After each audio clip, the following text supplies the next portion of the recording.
Hello guys, আসসালামু আলাইকুম। Welcome to new blog. আজকে হচ্ছে হ্যাপি চিলড্রেন্স ডে। তো চিলড্রেন্স ডে উপলক্ষে আকিদা স্টেডিয়ামের একটা ফায়ার প্রদর্শনী হচ্ছে এবং সেখানে সকল বাচ্চাদের ট্রেন করা হচ্ছে।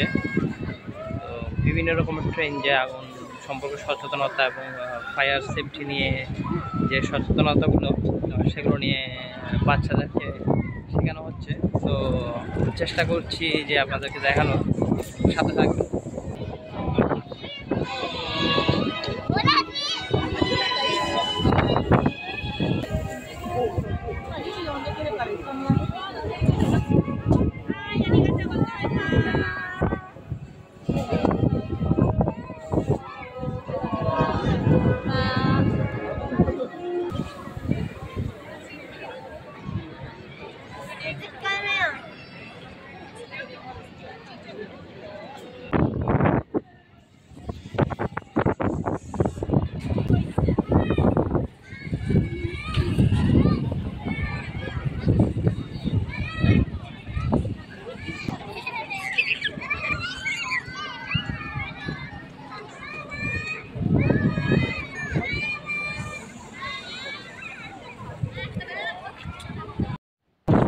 জাপান যেহেতু ভূমিকম্প প্রবণ দেশ, তাই এখানে প্রযুক্তি কতটা উন্নত যে একটা গাড়ির মধ্যে কৃত্রিমভাবে ভূমিকম্পের পরিস্থিতি সৃষ্টি করলো এবং সেখানে বাচ্চাদেরকে সেটা অনুভব করানো হচ্ছে যে ভূমিকম্প আসলে কেমন পরিস্থিতি সৃষ্টি হতে পারে, সেটা বাসা বাড়িতে হোক কিংবা অফিসে হোক কিংবা কোনো রেস্তোরাঁয় হোক। তো সেই জিনিসটা অনুভব করানোর জন্য এই প্রযুক্তিটা আজকে ফায়ার প্রদর্শনীতে তাদেরকে উপস্থাপন করা হলো এবং সেখানে বাচ্চারা বসে সেই জিনিসটা ফিল করছে।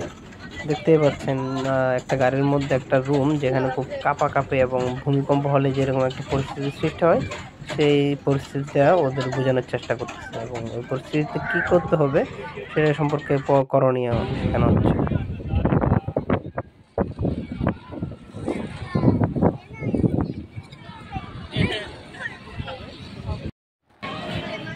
এখানে বাচ্চাদেরকে একটা অ্যাম্বুলেন্সের মধ্যে লাইফ সাপোর্ট কেমন হয় বা অ্যাম্বুলেন্সের ভেতরটা কেমন হয়, প্রযুক্তি কতটা উন্নত এবং তাদের দেশের জনগণ এবং যে ফায়ার সার্ভিস এবং অ্যাম্বুলেন্সের কর্মীরা কতটা উৎসাহ নিয়ে কাজ করছে বাচ্চাদের শেখানোর জন্য।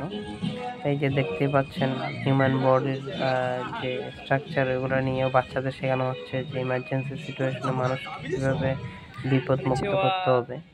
বাচ্চাদেরকেও তা ট্রেন করা হচ্ছে, সত্যি অসাধারণ। আর এরা কাজগুলো খুব উৎসাহ এবং ধৈর্য নিয়ে বাচ্চাদেরকে শেখাচ্ছে, কোনো বিরক্তবোধ ছাড়াই।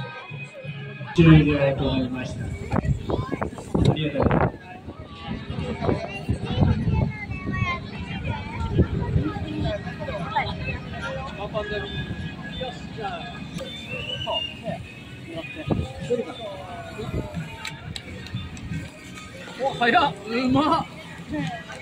うまかった。速攻はちょっともう良かった。はい、ありがとうございました。জাপানে আসলে বাচ্চাদেরকে ছোটবেলা থেকে এমনভাবে ট্রেন করা হয় যাতে তারা বড় হওয়ার সাথে সাথে মানসিকভাবে প্রিপেয়ার হতে পারে যে জাপানের ওয়েদার, কালচার এবং ক্লাইমেট সম্পর্কে। তো এখানে আসলে বিভিন্ন কিছু নিয়ে ওদের ট্রেন করা হচ্ছে, লাইক আর্থকুয়েকের মধ্যে কীভাবে সিচুয়েশনকে হ্যান্ডেল করবে, ফায়ার সেফটি নিয়ে কীভাবে হ্যান্ডেল করবে, সব কিছু মিলেই। তো সাথে থাকবেন, আর অনেক কিছু দেখানোর চেষ্টা করব।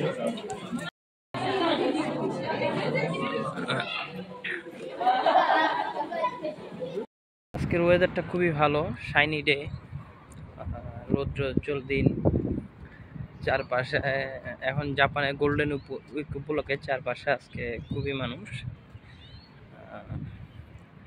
সবাই আসলে চিলড্রেন্স ডে উপলক্ষে বাইরে ঘোরাফেরা করছে তাদের বাচ্চাকে নিয়ে। এখানে প্রত্যেকটা হলিডেতে যে দিনগুলো থাকে ওইগুলো খুব জাঁকজমকভাবে সেলিব্রেশন করার চেষ্টা করে। আর স্পেশালি আজকে চিলড্রেন ডে উপলক্ষে খুবই এরা উৎফুল্ল তাদের বাচ্চাদেরকে নিয়ে। দে আর এনজয়িং ইট।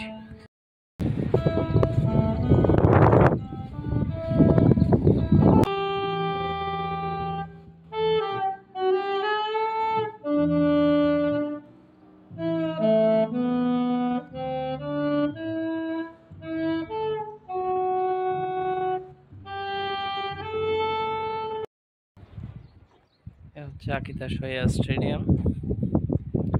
তো আজকে এখানে গভর্নমেন্টের পক্ষ থেকে এই চিলড্রেন্স ডে উপলক্ষে এই অনুষ্ঠানের আয়োজন করা হয়েছে। যদিও স্টেডিয়ামের ভিতরে কিছু করা হয়নি, সব আয়োজন বাইরেই হয়েছে। আর স্টেডিয়ামের চারপাশে এত পরিষ্কার পরিচ্ছন্ন, নিট অ্যান্ড ক্লিন, সত্যি সুন্দর। দেখা হবে অন্য কোনো ব্লগে, সেই সাথে দোয়া করবেন সবাই, আর লাইক শেয়ার সাবস্ক্রাইব করে দিবেন আমার চ্যানেলটা। ধন্যবাদ সবাইকে। আসসালামু আলাইকুম।